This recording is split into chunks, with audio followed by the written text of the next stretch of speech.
Kerala border ലൈനിൻ്റെ അപ്പുറത്തേക്ക് നിങ്ങൾക്ക് ഒരു ഓൾ ഇന്ത്യ റാങ്ക് 22,000 വരെ വരുന്ന ആളുകളുണ്ടെങ്കിൽ നിങ്ങൾ വളരെ സിമ്പിളായിട്ട് നിങ്ങൾ എന്ത് ചെയ്യുക, നിങ്ങൾ ഓൾ ഇന്ത്യ കോട്ട റൗണ്ട് 2ലും നിങ്ങളുടെ ചാൻസുകൾ ഇതാണ്. ഓൾ ഇന്ത്യ കോട്ട റൗണ്ട് 2ഉം അതുപോലെ തന്നെ ഓൾ ഇന്ത്യ കോട്ട റൗണ്ട് 3യും ആണ് നിങ്ങളുടെ അവസരങ്ങൾ എന്ന് നിങ്ങൾ മനസ്സിലാക്കുക.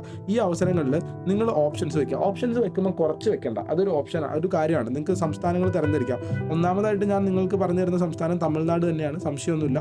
കാരണം തമിഴ്നാടാണ് ഞാൻ ആദ്യം പറഞ്ഞു, നമുക്ക് പോക്ക് വരവ്, യാത്ര കാര്യങ്ങൾ കൺസിഡർ ചെയ്യുമ്പോൾ, അല്ലെങ്കിൽ ലാംഗ്വേജ് കൺസിഡർ ചെയ്യുമ്പോൾ, ഫീസ് കൺസിഡർ ചെയ്യുമ്പോഴൊക്കെ തമിഴ്നാടാണ്.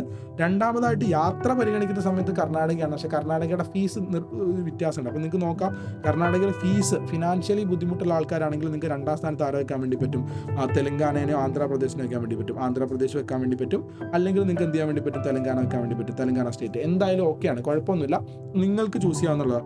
അടുത്ത എന്തായാലും ആന്ധ്രാപ്രദേശ് വെക്കണം, അതുപോലെ തന്നെ എന്ത് വെക്കണം, തെലങ്കാന സ്റ്റേറ്റ് വെക്കണം. ഇത്ര